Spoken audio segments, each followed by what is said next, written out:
गणना पुस्तक 33 पर्व। इस्राएल संतानगण मूसा और हारणकर हस्ताधीन होई आपणा आपणा सैन्य श्रेणीक्रमे मिसर देशरू बाहरी आसिला बेले जेउ यात्रा करथिले तहिर विवरण एही। मूसा सदाप्रभुक आज्ञारे सेमानक यात्रानुसारे सेमानक गमनर विवरण लेखिले। सेमानक गमनानुसारे सेमानक यात्रार विवरण एही। प्रथम मासर 15 दिनरे सेमाने रामिसेस ठारू यात्रा कले। निस्तार पर्वर परदिन प्रातः काल मिस्रीय माने सदाप्रभुक द्वारा संहारित प्रथमजात समस्त को कबर देउथिला बेले इस्राएल संतानगण मिस्रीय समस्त लोकंक साक्षातरे ऊर्ध्व हस्तरे बाहरिले। सदाप्रभु सेमानक देवगण को मध्य दंड देइथिले। इस्राएल संतानगण रामिसेस ठारू यात्रा करी सुकोतर रे छाउणी स्थापन कले। पुणी सेमाने सुकोतरु यात्रा करी प्रांतरर सीमास्थित प्रथम छाउणी स्थापन कले। तहु सेमाने एथमुरु यात्रा करी बालसेफोन सम्मुख स्थित पिहरीत को फेरी आसिले। मिग्दोल पूर्व दिगरे छाउणी स्थापन कले। ए उतारे सेमाने पिहरीतर सम्मुखरु यात्रा करी समुद्र मध्य देई प्रांतर प्रवेश कले और एथम प्रांतर 3 दिनर पथ जाई मारारे छाउणी स्थापन कले। पुणी मारारू यात्रा करी एलिम ठारे उपस्थित हेले। से एलिम रे जलर 12 निर्झर और 70 खजूर वृक्ष थिला। एणु सेमाने सेही स्थान रे छाउणी स्थापन कले। तौ सेमाने एलिम रु यात्रा करी सुफ समुद्र निकट रे छाउणी स्थापन कले।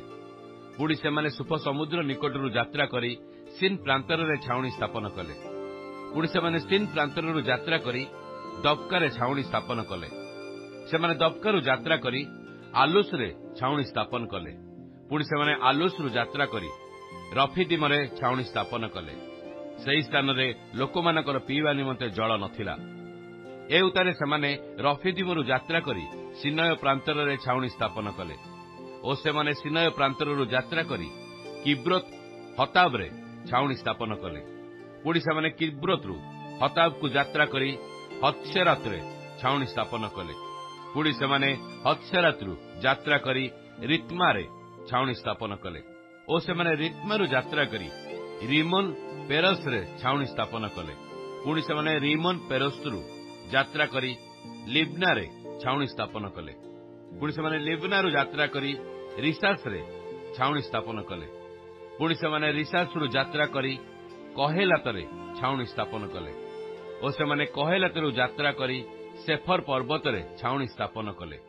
तहु सेमाने सेफर पर्वत रु यात्रा करी हराद ठारे छाउणी स्थापन कले और सेमाने हराद ठारू यात्रा करी मखलत रे छाउणी स्थापन कले और सेमाने मखलत रु यात्रा करी तहर रे छाउणी स्थापन कले। सेमाने तहत रु यात्रा करी तेरेह रे छाउणी स्थापन कले और सेमाने तेरेह रु यात्रा करी मित्का रे छाउणी स्थापन कले। सेमाने मित्का रु यात्रा करी हस्मोना रे छाउणी स्थापन कले और सेमाने हस्मोना रु यात्रा करी मोसेरत रे छाउणी स्थापन कले। पुणी सेमाने मोसेरत रु यात्रा करी बनैयाकन रे छाउणी स्थापन कले और सेमाने बनैयाकन यात्रा करी होर्सद गिद ठारे छाउणी स्थापन कले और सेमाने होर्सद गिद रो यात्रा करी जटबाथा रे छाउणी स्थापन कले और सेमाने जटबाथा रु यात्रा करी आब्रोना रे छाउणी स्थापन कले। पुणी सेमाने आब्रोना रु यात्रा करी इत्सियोन आउ गेबर रे छाउणी स्थापन कले।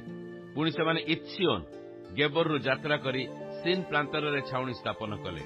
एहाकू कादेश कहंती और सेमाने कादेश रु यात्रा करी इदम देशर प्रांत स्थित होर पर्वत रे छाउणी स्थापन कले। ए उतारू हारण याजक सदाप्रभुक आज्ञारे होर पर्वत रे आरोहण कले। पुणी इस्राएल संतानगण मिस्ररु बाहर होई आसिबार 40तम वर्षर 5म मासर प्रथम दिन रे सेही स्थान रे मले।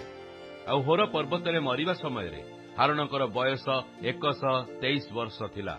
अनंतर किणानर दक्षिण प्रदेश निवासी किणानीय अरादर राजा इस्राएल संतानगणर आगमन संवाद शुणिले। आउ सेमाने होर पर्वतरु यात्रा करी सल्मोना रे छाउणी स्थापन कले और सेमाने सल्मोना रु यात्रा करी पुनः रे छाउणी स्थापन कले। पुणी सेमाने पुनः रु यात्रा करी ओबत रे छाउणी स्थापन कले। तब सेमाने ओबत रु यात्रा करी मोयाब प्रांत स्थित इ ओबारिम रे ଛାଉଣି ସ୍ଥାପନ କଲେ। ସେମାନେ ଇ ଅବାରିମରୁ ଯାତ୍ରା କରି ଦିବନ ଗାଦରେ ଛାଉଣି ସ୍ଥାପନ କଲେ ଓ ସେମାନେ ଦିବନ ଗାଦରୁ ଯାତ୍ରା କରି ଅଲମନ ଦିବ୍ଲିଥାମିୟରେ ଛାଉଣି ସ୍ଥାପନ କଲେ ଓ ସେମାନେ ଦିବ୍ଲିଥାମିୟାରୁ ଯାତ୍ରା କରି ନୋବ ସମ୍ମୁଖସ୍ଥିତ ଅବାରିମ ପର୍ବତରେ ଛାଉଣି ସ୍ଥାପନ କଲେ। ପୁଣି ସେମାନେ ଅବାରିମ ପର୍ବତରୁ ଯାତ୍ରା କରି ଜିରିହ ସମ୍ମୁଖସ୍ଥିତ ଜର୍ଦ୍ଦନ ନିକଟବର୍ତ୍ତୀ ମୋଆବ ପଦାରେ ଛାଉଣି ସ୍ଥାପନ କଲେ।